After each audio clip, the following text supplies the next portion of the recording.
নিয়ে আমরা first meeting এটা হুগলি ডিস্ট্রিক্ট কমিটিতে ডাকা হলো। আমি হুগলি डिस्ट्रिक्ट और जब्बर फैसल खान और আমাদের মধ্যে আছে সাদ্দাম ভাই, রাজুল সাহেব, জাকির হোসেন সাহেব, সবার মধ্যে আমরা এখানে আরো লোক আসতে চাইছিল, বৃষ্টি হয়ে গেছে। আর ফার্স্ট মিটিং একটা সেল করে স্টার্ট করবো। আমি হিন্দিতে বলেছে, मैं अकेला ही चला था जाने में मंजिल, लोग आते गए और काका पड़ता है। ইলেকশনের সময় আমাদের 3 মাসের দল আইসে এখন হয়ে গেছে অল ইন্ডিয়া সেকুলার ফ্রন্ট। সেই সময় আমি দাঁড়িয়েছিলাম আইএসএফ ইন্ডিয়ান সেকুলার ফ্রন্ট থেকে স্টার্ট করেছিলাম আমরা। সাদ্দাম ভাই সব থেকে ফার্স্ট ইনি আমি টিকিট পাওয়ার আগে স্কুলের যোগাযোগ জেনে গেছি যে ভাইজান আমাদেরকে এখানে দাঁড়াতে কিন্তু সাদ্দাম ভাইয়ের সঙ্গে আগে সম্পর্ক হলো আমাদের। তো সেই সময় আমাদের এখানে খানাপুর বলুন, বঘাট বলুন, আরামবাগ বলুন, বসুরা বলুন, আইএসএফ বলে কিছু ছিল, একটাও কিছু ছিল না। ভাইকে ভালোবাসতে আমি গিয়েছি খানাপুরে। ফার্স্ট ডে আরামবাগ থেকে মনে হচ্ছে 19 তারিখে 20 তারিখে লাস্ট ডেট ছিল আরামবাগ নমিনেশনটা। আমি ওইখানে গেলাম নমিনেশন, তাহলে একদিনে আমাকে ওইখানে পার্টি অন্য পার্টিরা আমাদেরকে বাধা দিয়ে মানে একটা কায়দা করে আমাকে বারবার ইচ্ছা ছিল এটাকে নমিনেশনটা করতে দিলে এটা দাঁড়াতে পারবে না, আইএসএফ এখানে থাকবেই। একটা প্ল্যান ছিল, সেই প্ল্যানটা আমরা সাইড করে আমরা নমিনেশন লাস্ট ডে করে নিয়েছি। একদিন বেকার চলে গেছে, তালুকিয়াকে ডেকে ওকিল ফকিলকে ডেকে ভালো ভালো ওকিলকে ডেকে তারপরে আমরা করে তারপরে যেভাবে এন্ট্রি করলাম খানাপুরবাসী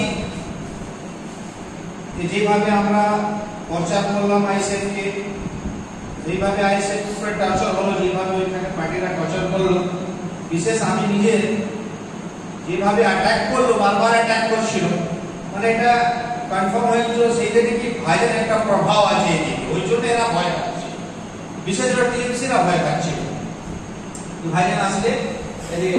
একটা হয়ে গেছে মোদির প্রবলেম এখানে হয়ে গেছে, মোদি ছিল এই ইলেকশনে, ওই জন্য এটা ভোট ডিভাইড হলো না, ওই জন্য টিএমসি ভার্সেস বিজেপি এটা ইলেকশন হয়ে গেছে।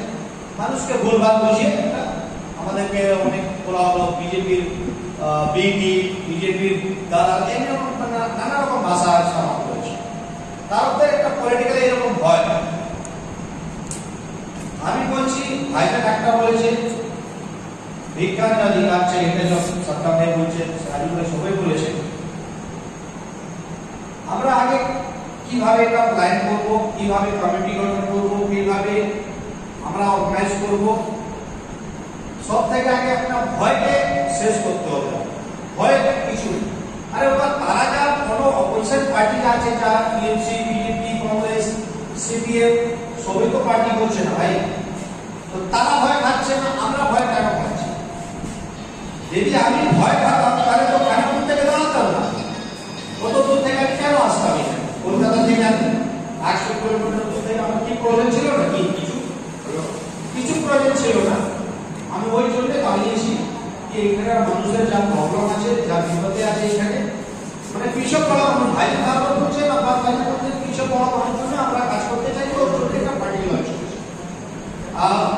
সেই সময় যা পার্টি লঞ্চ হয়েছিল আপনি জানেন প্রেস ক্লাব, কলকাতা প্রেস ক্লাবে আমি ওইটা অর্গানাইজ করেছিলাম পার্টি ভাইয়ের সঙ্গে করে আমরা পার্টিকে লঞ্চ। ভাইয়ের একটাই বলেছে পিছক পড়া মানুষ জন্য, ওইটা আমার খুব পছন্দ হয়েছে। যা পিছিয়ে হয়ে গেছে মানুষ, গরিব অসহায়, ওদের জন্য ভাইজান ভাবছেন, তাহলে আমাকে খুব পছন্দ লেগেছে এটা, ওই জন্য ভাইজানের সঙ্গে যুক্ত হয়েছে। নাহলে এই পার্টির মধ্যে তো নতুন পার্টি ভাই কিছু নেই, আমার কিছু প্রয়োজন আছে নাকি এখানে? আমার তো লস হচ্ছে, আমার টাইম ওয়েস্ট হচ্ছে। তো টাইম ওয়েস্ট আমাকে আল্লাহ জন্ম দিয়েছে কেন? আল্লাহকে সব থেকে পছন্দ হয়েছে মানুষকে ভালোবাসে, মানুষ কাছে দাঁড়াও, মানুষ কাছে যাও, আল্লাহকে এটাই পছন্দ। আমরা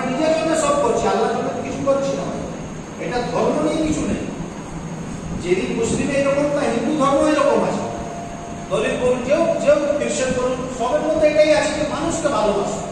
তো ভাইজান তো মানুষকে ভালোবাসে, কৃষক বড় মানুষকে ভালো জন্য করতে চাইছে। কিছু দরকার আছে নাকি? আল্লাহর রহমতে সব আছে, কি দরকার আছে? লাখ লাখ লোক ওনার কাছে সমর্থনে আছে, সবাই ভালোবাসে, দরকার কিছু। ওই জন্য ভাইজান বলেছেন কি আমরা এই যে পার্টি যখন 34 বছর সিপিএম ছিল, তারপরে টিএমসি এসছে, আমি তো যেভাবে দেখছি আমাদেরকে, আমি প্রাণ দিতে এসেছি, আমাকে বাধা দিয়েছি, আমাকে গালাগালি লাঠি ঘুষা যেরকম চালাচ্ছি, মানে এটা আমি বুঝতে পেরেছি ভয় এদের কাছে আছে।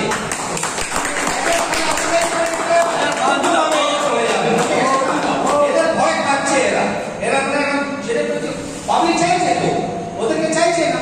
এবার যাচ্ছে ফ্যাশন খান ঢুকলে সব ফ্যাশন খান হয়ে যাবে, ওই জন্য এরা মানে সবাই চেক হয়ে যাবে। তাহলে আমরা পিছিয়ে যাবো না, এটা মাথায় বুঝিয়ে দিলাম। আমরা আমাদের যত কমিটির আপনার মেম্বার আছেন সবাইকে বলে দিলাম, কেউ পিছিয়ে যাবে ওটা দেখা দরকার নেই আমাকে। ফ্যাশন খান পিছিয়ে যাবে না, এসে বাপ্পা বাড়িতে কথা দিয়ে আসছি। আমি খানাপুর গেছি, খানাপুর কুসুরা আরামবাগ, এটা 4টা বিধানসভা আমাদের আছে। আমি ভাইজানকে বলে এসেছি যে আমি এই জায়গাটা ছাড়বো না, ছাড়ছি না, আমি মধ্য জীবনে ছাড়বো না। কেউ আসলে আসে না ওটা দেখবো না, আমি আসছি কি আসছি না এটা দেখতে হবে। আপনাদের ওটা দেখতে হবে যে আমি কোথায় দাঁড়িয়ে আছি। আপনি বলবেন আরে ভাইজান আব্বাস ভাইজান আসে তো ফ্যাশন খান কেন আসে না, আপনার দায়িত্ব আপনি পালন করবেন।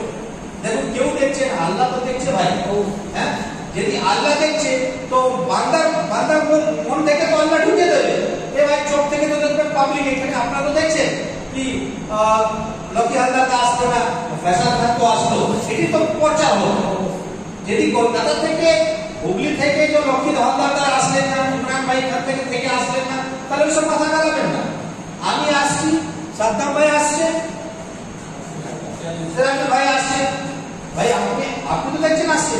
এখন 4টে লোক আসে, এখন 40টা হবে, তারপরে 150 হবে, 200 হবে, এরকম বাড়বে। ধানের যদি একটা বীজ দেন, ধানের বীজের পর একটা হয় নাকি, কত হয়ে যায়? তো সেই রকম একটা পলিটিক্যাল পার্টিরা ওসব মনে করবেন না কি কেউ আসে, ওসব মনে করবেন না। যে আগে যাবে তেই স্ট্রং হবে। আপনি আগে যাবেন, আপনি স্ট্রং হবে, আমি আগে যাবো, আপনি স্ট্রং। এখন সব থেকে বড় কথা আছে, এখন ইউথ যে আছে না, ইউথ সব বুঝে। আমি একটা ইউথ, কি আমি একটা ইউথ, আমি ভয় খাই না কেউ কি করবে ওটা মাথা দেবো না। আমি একটা বিশ্বাস করি, আইনের উপরে বিশ্বাস রাখতে হবে, সংবিধান উপরে বিশ্বাস রাখতে হবে। সংবিধান আপনাকে রাস্তা দিচ্ছে সব দিক থেকে, সংবিধানকে ধরে চলতে হবে, মানুষের কাছে দাঁড়াতে হবে, মানুষের উপকার দাঁড়াতে হবে। আমি খানাপুরে যে এসেছি, খানাপুর কিসের জন্য এসেছি? খানাপুরে মানুষের তো প্রবলেম আছে শিক্ষা নিয়ে, এডুকেশন প্রবলেমটা আছে এখানে, তারপরে হেলথ প্রবলেম আছে, তারপরে আমি যা চাষিরা জন্য যা দেখলাম একটাও বান নেই। তাহলে কি কাজ হয়েছে ভাই? চাষিরা না মানে জল নেই তো, চাষ হচ্ছে না, সব করে যাচ্ছে, মাথা দিয়ে বসে। আমি প্রচারে উঠে দেখেছি আমি কি প্রবলেম আছে খানাপুরের মাটিতে। প্রবলেম মানে ব্রিজটা দেখছি, ব্রিজ নেই, কাঠের ব্রিজ এখনো কত আছে, কাঠের ব্রিজ টাকা তোলা হচ্ছে। গরিব মানুষ কোথা থেকে টাকা দিবে ভাই? এই করোনা মাধ্যমে টাকা খেতে পারছে না লোক, তোমাকে কোথা থেকে টাকা দেবে? সব থেকে বড় প্রবলেম আছে। তারপরে বিজলির প্রবলেম অনেক আছে। রাস্তাঘাটে দেখিয়েছি, মানে রাস্তা অলটমেন্ট যা হয়েছে, মানে যেরকম রাস্তা ছিল আজকে রাস্তা ঢালাই করছে, দুদিন পরে ভেঙে গেছে। কিভাবে ঢালাই করেছো ভাই? তাহলে টাকা তো সব খেয়ে নিচ্ছো। তাহলে লোক ছিল, মানুষ মানে অত বড় ছিল না, মিডল ক্লাস ছিল, এবং 1 বছর থেকে কোটি কোটি মালিক হয়ে গেছে। কোথা থেকে টাকা আসলো ভাই? পাবলিকের টাকা মেরে নিয়েছো। আরে পাবলিক হিসাব দিলে এটা সঙ্গে পঞ্চায়েত আসছে, জবাব দিলে কম। আমাদের কাটমানি যেভাবে আমি এবিপি নিউজ হয়েছিল আরামবাগে, সেই সময় ডিবেট হয়েছিল, সুজাতা মন্ডল ছিলেন, আমি ছিলাম, আর বিজেপি নেতৃত্ব ছিল। সেই জায়গাটা আমরা বলেছিলাম, আমি আইএসএফ থেকে ভাইজান আমাকে বলেছিল আপনি ওখানে চলে যান, আমি গিয়েছিলাম সেই জায়গায় ডিবেটে বলেছি আমি কি এই যে আমাদের যে পুরো আরামবাগ সব ডিভিশন আছে, এর মধ্যে শুধু আমাদেরকে তো ভাবছি টিএমসি বিজেপি একই টিম হয়ে গেছে, এটা এখানে দেখেছি, এটা ভুল বোঝাচ্ছে পাবলিককে। নিজে আমি দেখেছি ওরা সেটিং করে সব এটা খেলা করে দিয়েছে। আর টিএমসির মধ্যে দেখেছি আমি কি নিজের দুষ্টদ্বন্দ্ব বেশি এখানে হয়ে গেছে, বেশি নিজের মধ্যে লড়াই করছে। তাহলে নিজের মধ্যে আগে লড়াই করে তারপরে তো পাবলিকের কাজ করবে ভাই। পাবলিকের কাজ কিভাবে করবেন আপনি? যদি নিজে লড়াই করবেন তাহলে তো কাজ তো কিছু করতে পারবো না। তো আমি চাই এই বসুরা, খানাকুল, আরামবাগ, গোঘাট, সাদ্দাম ভাই আছে, আয়রা আছে, আমি চাই এই চারটে বিধানসভাকে নিয়ে আপনারা চিন্তা ভাবনা করুন। আমি একটা কথা বলে যাচ্ছি, আপনাদের কথা দিয়ে যাচ্ছি, এই চারটে বিধানসভাতে যদি একটা আমাদের মেম্বারকে যদি কাজ করে, আমি চ্যালেঞ্জ করে যাচ্ছি, আমি সঙ্গে সঙ্গে ছুটে চলে আসবেন। আমি আসবো, এটা কথা দিলাম। কেন কি লোককে এখন আপনার কাছে থাকতে হবে। আমি যদি আপনার কাছে থাকবো না, তাহলে আপনি অন্য লোককে বলতে পারবেন না কি ভাই আমাদের যে নেতৃত্বে আছে যে ফয়সাল খান আইএসএফ এর লিডার, উনি বলেছে কি সঙ্গে থাকা। তো মানুষ বলছে, মেম্বাররা বলছে, পাবলিক বলছে পার্টি করতে চাইছে না, কেন জানেন? বলছে বাবা আমাকে কিছু হয়ে গেলে তো আমার কাছে কেউ থাকবে না। সেটাই জন্য আমি চাইছি যে আমরা থাকবো, সাদ্দাম ভাই থাকবো, রাজু ভাই থাকবে, সবাই থাকবো, আমরা পিছনে যাবো না। আপনারা প্রত্যেক একটা মেম্বারশিপ স্টার্ট হয়ে গেছে পুরো আমাদের আইএসএফ থেকে, আপনাদের মেম্বারশিপ করতে পারেন, প্রত্যেক লোককে মেম্বারশিপ করুন। দরকার হলে আবার মিটিং রাখুন, মিটিং হতে পারে এইখানে না, আরামবাগ রাখুন। আমরা কমিটি তৈরি করে আমরা সিস্টেমেটিক কাজ করতে চাইছি, আর আমরা পিছনে যাব না, এটা কথা দিলাম। আর সবাই ভালো থাকবেন। Thank you so much.